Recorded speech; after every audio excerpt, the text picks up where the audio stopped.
네, 안녕하세요. 준실시간 파이프라인 구축기 발표를 맡게 된 서혜인입니다.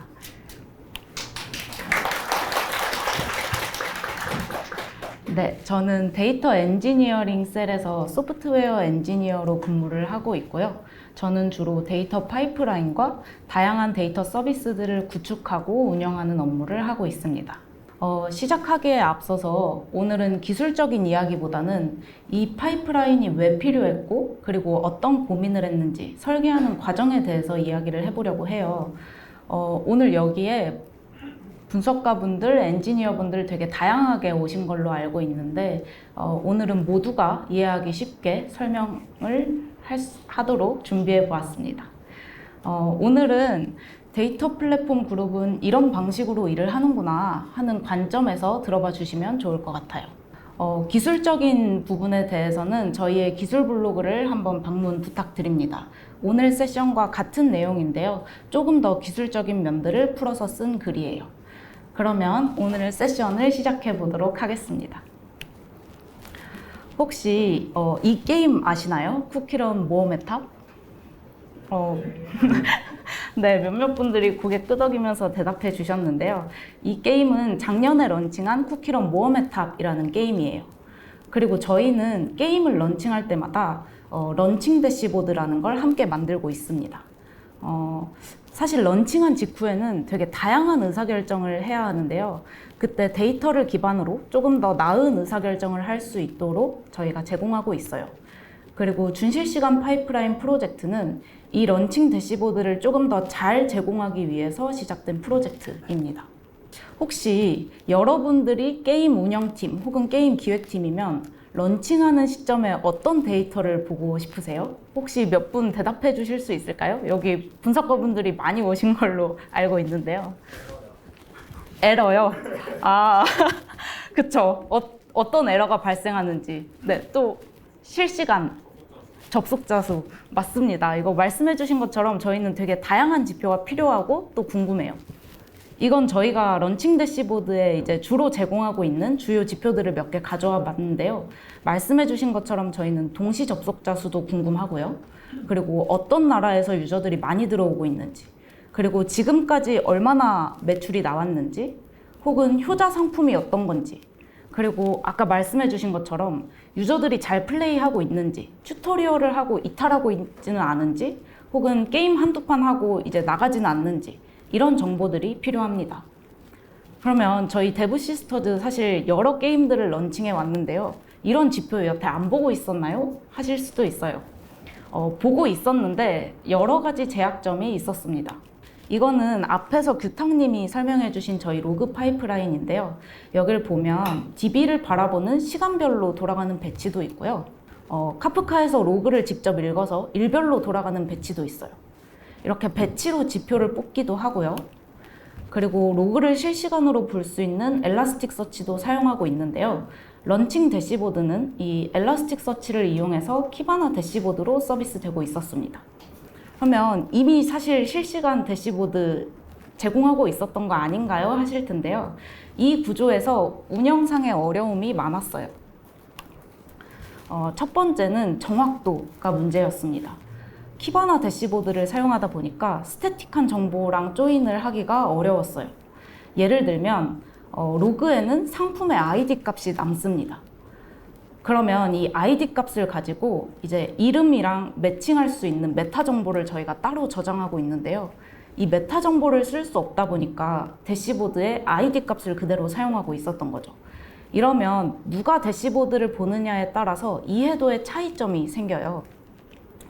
그리고 두 번째 예시로는 매출이 있는데요. 여러 국가에서 플레이 해주는 만큼 되게 다양한 국가에서 결제 로그도 남고 있어요. 그러면 저희는 그거를 국가별로 환율을 적용해야 하고 또 그날의 환율을 적용을 해야 합니다. 근데 이 환율 정보도 제대로 이용하지 못하다 보니까 고정된 환율을 사용하기도 하고요. 그리고 몇몇 국가의 매출만 서비스하고 있기도 했어요. 두 번째는 안정성에 문제가 있었는데요. 저희는 동접자 수를 뽑기 위해서 하트비트 로그라는 걸 이용하고 있어요. 이 하트비트 로그는 모든 유저가 2분마다 발생시키는 로그거든요. 저희 쿠키런 게임이 수백만 명의 유저가 이제 플레이 해주고 있는데 이 유저들이 모두 2분마다 로그를 찍고 있었던 거예요. 그러면 그 양이 아주 많죠. 근데 이 많은 거에 비해서 활용도가 굉장히 낮습니다. 사실 대부분의 지표는 다른 로그들로 다 뽑을 수 있어요. 이 동접자 지표가 문제였습니다. 이 동접자 지표를 뽑자고 이 많은 하트비트 로그를 모두 엘라스틱서치에 보내고 그리고 엘라스틱서치에서 다 어그리게이션 해야 하고 즉 엘라스틱서치에 이제 부하가 굉장히 많이 몰려있는 상황이었습니다. 이 런칭을 하고 나면요 유저들이 엄청 기대감을 가지고 막 몰려들게 돼요. 근데 이게 사실 런칭뿐만이 아니라 업데이트 때도 이런 현상이 있고요. 그리고 하다못해 푸시를 날릴 때도 이렇게 몰려들게 됩니다. 그리고 이 시점이 사실 대시보드를 가장 보고 싶은 시점이기도 해요. 근데 이때 엘라스틱서치 부하 때문에 이제 대시보드 조회가 안 된다면 그러면 이 대시보드의 의미가 사라지게 되겠죠. 그래서 기존에는 안정적으로 운영하기 위해서 한정된 기간만 조회를 하기도 하고요. 혹은 무거운 연산의 경우에는 별도로 대시보드를 제공하기도 했어요.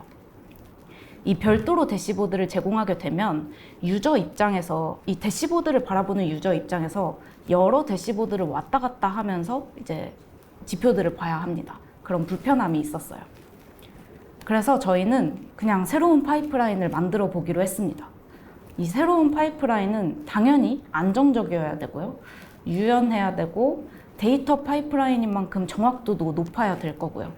저희가 운영을 계속 해나가야 되니까 운영 코스트도 쉬워야 되고 여러 게임 그리고 여러 지표로 확장할 수 있도록 확장성도 좋아야 돼요. 이 모든 걸 갖추면서 비용은 저렴할수록 좋습니다. 그러면 얼마나 안정적이고 얼마나 정확해야 우리가 마음의 안정감을 얻을 수 있을까요? 그래서 저희는 제일 먼저 파이프라인의 SLO를 정리해 봤어요. SLO의 개념부터 살짝 짚고 넘어갈게요. SLO는 측정 가능한 성능 목표예요. 예를 들어 CS 조직의 경우에는 우리는 모든 고객 문의의 95% 정도는 3시간 이내에 무조건 응답을 할 거야 라는 목표를 세울 수도 있죠. 그래서 저희의 파이프라인 SLO는 이렇습니다. 지연 시간은 최대 10분 이내여야 되고요. 그리고 이제 최종적으로 나온 지표의 오차율은 5% 이내의 정확도를 목표치로 잡았어요. 그리고 이 조건들은 워킹아워의 99% 동안은 이제 만족하면서 장애 없이 운영해야 한다고 정했습니다. 이 99%를 시간으로 환산을 하면요. 월에 2시간 정도예요. 그러니까 월에 2시간을 제외하고는 항상 지연 시간 10분 5%의 오차율을 만족하면서 파이프라인이 잘 동작해야 되는 거죠. 이렇게 저희는 성능적인 목표를 먼저 정리를 한 후에 그리고 그 다음 고민을 시작했습니다. 그러면 이 성능을 만족하면서 우리 팀 구조에 맞게 운영을 하려면 어떤 설계를 가져가야 할까? 이 측면을 고민을 했어요. 이거는 저희의 팀 구조인데요. 데이터 플랫폼 그룹이 있고요. 그 안에 데이터 인텔리전스 셀과 데이터 엔지니어링 셀 이렇게 두 셀이 있습니다. 데이터 인텔리전스 셀은 데이터의 논리와 맥락을 다루는 팀이에요. 주로 DW 엔지니어가 하는 역할이라고 보시면 됩니다. 그리고 저희 DI 셀은 SQL을 주로 사용하고 있어요. 그리고 제가 속한 데이터 엔지니어링 셀은요. 데이터를 수집하고 가공하고 적재하는 팀이에요. 그래서 저희는 파이썬, 스파크, 스칼라 다양한 언어와 기술을 사용하고 있습니다. 그리고 이 두 셀은 사실 서로가 서로에게 고객이면서 긴밀하게 협업을 하는 구조예요. 즉, 저희 새로 만들 이 준실시간 파이프라인도 사실 두 셀이 함께 운영을 해야 하는 거죠. 그러면 이런 상황을 가정해 볼 수 있습니다. 파이프라인을 운영하고 있는데 운영팀이 우리 국가별 매출 지표도 지금 실시간으로 보고 싶어요. 이거 추가해 주세요 할 수 있어요. 그럼 이 요청은 어느 셀로 향하게 될까요? 이 요청은 DI 셀로 향하게 됩니다. 그럼 반대로 저 키바나 대시보드 접근하려고 했는데 접근이 안 돼요. 권한 확인해 주세요. 이런 요청은 어디로 향하게 될까요? 이런 요청은 D 셀로 향하게 돼요. 즉 하나의 파이프라인을 같이 운영하고 있기는 하지만 지표 생성 부분은 주로 DI 셀이 담당을 할 거고 그리고 적재나 파이프라인 운영은 D셀이 담당하도록 이렇게 운영을 해야 되는 거죠. 그래서 정리를 해보면 우리 이 파이프라인은 적재 부분이랑 지표 생성 부분은 각각 다른 팀이 운영할 수 있어야 돼요. 이 다른 팀이 운영한다는 거는 각각 컴포넌트에 대해서 독자적으로 테스트하고 개발하고 배포할 수 있어야 됩니다. 그리고 이 지표 생성을 담당하는 DI셀은 주로 SQL을 사용해 왔으니까요. 당연히 저희 파이프라인에서도 지표 개발은 SQL을 이용할 수 있도록 설계를 했어야 됐어요. 그래서 이 최종적으로 요구사항은 이렇습니다. 지연 시간은 10분 이내, 오차율은 5% 이내, 그리고 적재 지표 생성은 분리된 컴포넌트여야 되고 SQL을 사용할 수 있어야 돼요. 그리고 이 모든 걸 최대한 저렴하게 구현해야 합니다. 어쩌면 그 지연 시간 10분 이내 꽤나 느슨하다라고 생각할 수 있는데요. 사실 이 파이프라인의 목표는 런칭 대시보드를 제공하는 거거든요. 그래서 저희는 지연 시간보다 오차율에 조금 더 집중을 해서 이렇게 요구사항을 정했습니다. 그래서 이 요구사항을 바탕으로 이제 기술을 검토해 보기 시작했어요. 사실 이 기술 검토 부분은 저희 기술 블로그에 조금 더 자세하게 나와 있고요. 오늘은 간단하게 설명하고 넘어갈 예정이에요. 하지만 이따 패널톡에는 이제 얼마든지 질문 주셔도 좋습니다. 저희는 3가지 기술을 검토를 해봤고요. 첫 번째로 검토한 기술은 KSQL입니다. KSQL은 아파치 카프카에서 스트링 데이터를 SQL처럼 처리하고 분석할 수 있게 해주는 스트림 처리 엔진이에요. SQL과 유사한 구조이다 보니까 러닝 커브가 낮다는 점에서 저희도 한번 검토를 해보기 시작했습니다. 근데 문제는 국가별 지표를 계산하면서 발생했어요. KSQL은 그룹 바이에 적힌 컬럼을 기준으로 데이터를 파티션을 나눕니다. 그리고 저희 국가별 지표는 당연하게도 그룹 바이 컨트리 코드가 포함이 되죠. 근데 저희 게임은 미국 유저랑 한국 유저가 다른 국가에 비해 많아요. 그러다 보니까 몇몇 파티션에 데이터가 몰리는 파티션 스큐 현상이 발생하게 됩니다. 이 몇몇 파티션에 데이터가 몰리면요, 이 파티션들이 처리를 할 때까지 결국 지연이 발생하고요. 이렇게 뽑힌 이 집계에는 최신 데이터가 누락하면서 오차율이 굉장히 커졌어요. 저희 5% 이내라는 이 허용 범위를 초과해서 이제 이 KSQL은 제외를 시켰습니다. 그리고 이제 두 번째로 검토한 기술은 데이터브릭스의 델타 라이브 테이블이라는 서비스예요. 저희는 기존에도 데이터브릭스를 잘 활용하고 있었기 때문에 이 서비스를 쓰면 좀 간편하게 워크플로우를 만들 수 있을 거라고 생각을 했어요. 그리고 실제로 이 서비스는 쉽게 만들면서 이런 UI도 함께 제공해 주니까 저희에게 장점이 많을 거라고 생각을 했습니다. 근데 저희는 SQL도 사용해야 하고요. 그리고 카프카로부터 데이터 가져오려면 파이썬도 사용해야 돼요. 이 두 언어를 사용하려면 2개의 파이프라인을 만들어야 하더라고요. 이 2개의 파이프라인을 만든다는 거는 클러스터도 2개라는 얘기예요. 근데 24시간 돌아가는 클러스터가 2개가 되면 그 비용이 좀 많이 커집니다. 당시에 저희가 예상했던 이제 비용은 월에 800만 원 정도였고요. 저희 기준으로는 너무 비싸서 일단 이거는 못 쓰겠다라고 생각을 했어요.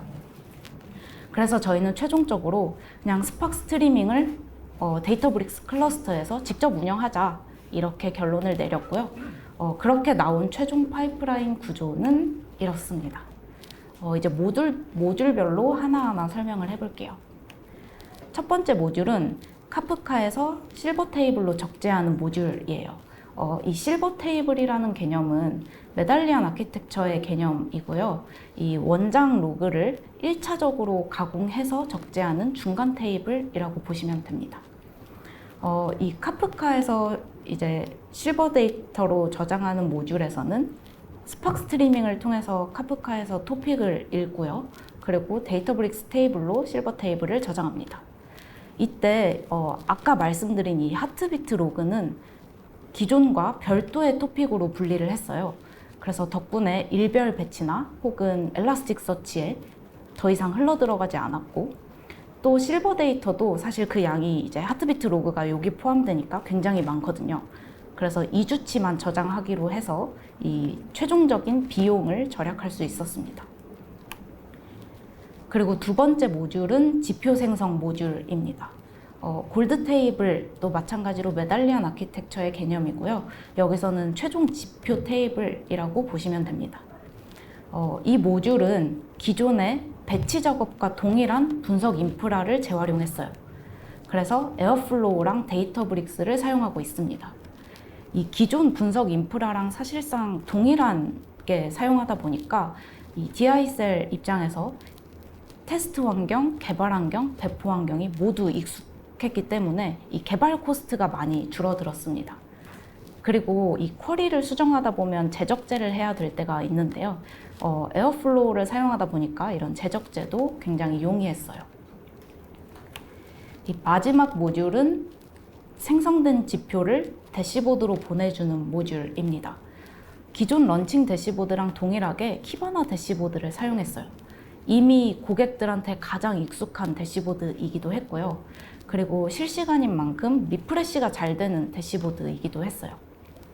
그리고 저희 이제 데이터브릭스에 저장된 이 지표를 엘라스틱 서치로 그리고 키바나 대시보드로 서빙할 수 있도록 모듈을 추가했습니다. 초기에 이제 런칭 대시보드는 모든 로그를 엘라스틱 서치로 보내고 그걸 엘라스틱 서치에서 집계해서 그 비용이 상당했는데요. 이번에는 집계를 다 된 로그들만, 집계된 데이터만 보내기 때문에 저장 비용도 그리고 연산 비용도 감소할 수 있었습니다. 그리고 이 가장 중요한 비용, 이 방금 말씀드린 세 가지 모듈을 모두 하나의 클러스터에서 이제 진행을 하고요. 최적화를 통해서 저희의 어떤 비용 범위 안에 이제 맞출 수 있었습니다. 그리고 이 세 가지 모듈은 모두 어싱크하게 작동을 해서 각각의 셀이 독자적으로 배포하고 운영해도 문제가 되지 않았어요. 그래서 이렇게 만들어진 파이프라인을 이제 모어메탑 런칭과 함께 저희도 베타 운영을 시작했습니다. 그리고 결과는 생각보다 매우 좋았어요. 이 권한 있는 사람들의 60%가 방문을 해주었고요. 그리고 게임팀에 올라가 보면 실제로 이 TV에 이 대시보드를 항상 띄워놓고 보고 계시더라고요. 그리고 저희는 5% 이내의 오차율을 목표로 했지만 실제 저희 대시보드는 1% 이내의 높은 정확도를 가져가기도 했습니다. 이 슬랙 스샷에 보면 형규님은 사실 그 모어메탑 런칭 PD님이신데요. 이분이 하루에 키바나 대시보드 100번은 넘게 새로 고침하면서 한다고 하면서 위젯처럼 만들어 달라 이런 재밌고 뿌듯한 후기도 남겨주셨습니다. 근데 물론 이렇게 좋은 점만 있지는 않았어요. 저희도 부족한 점을 잘 발견을 했었고 그리고 새로운 효용성도 확인할 수 있었던 경험이었습니다. 대표적인 것만 좀 말씀을 드리면 이 TV에 계속 이 대시보드를 띄워놓고 바라보시다 보니까 저희보다 지표 오류를 먼저 말씀을 하시더라고요. 그래서 이런 게 반복되는 상황을 보고 이제 저희의 어느 부분이 모니터링이 이제 부족한가를 깨닫고 보강하는 시간도 있었고요. 그리고 재밌는 이슈도 한번 밟았습니다. 런칭하자마자 이렇게 매출 대시보드를 보고 있었는데 특정 국가에서 매출이 이상하게 너무 높은 거예요. 그래서 알고 봤더니 로그에 찍힌 상품 가격이 100배가 넘는 가격으로 찍혀 있었습니다. 그래서 덕분에 로고 오류는 빠르게 인지할 수 있었고요. 저희는 정신없이 고쳐서 당일에 수정도 완료할 수 있었어요. 근데 사실 저는 이 전까지는 이 준실시간 파이프라인은 런칭 대시보드를 제공한다는 활용도로만 생각을 했는데 이 로고 오류를 최전방에서 맞는 걸 보고 이 제일 빠르게 발견하고 대처할 수 있다는 점에서 이제 새로운 효용성도 한번 저는 깨닫게 되는 경험이었습니다. 그래서 지금은 베타 운영을 잘 마쳤고요. 그리고 CBT, 새로 런칭하는 게임의 CBT 혹은 기존에 이미 운영되고 있던 게임들에도 이 대시보드를 적용을 해서 지금까지 잘 운영을 하고 있습니다. 네, 그래서 여기까지가 오늘 드린 세션이고요. 사실 오늘 소개드린 이 저희 파이프라인보다 더 나은 성능의 파이프라인도 분명히 있을 거고요. 더 단순하게 운영되는 파이프라인도 많을 거라고 생각을 해요. 그렇지만 제일 중요한 팀과 고객에 맞는 데이터 서비스, 이 관점을 놓쳐서는 안 된다고 생각을 하고 저도 그렇게 배웠습니다. 네, 오늘 세션을 통해서 저희 데이터 플랫폼 그룹의 어떤 고민과 그리고 일하는 가치관을 함께 공유하게 되었는데요. 조금이나마 도움이 되셨기를 바랍니다. 감사합니다.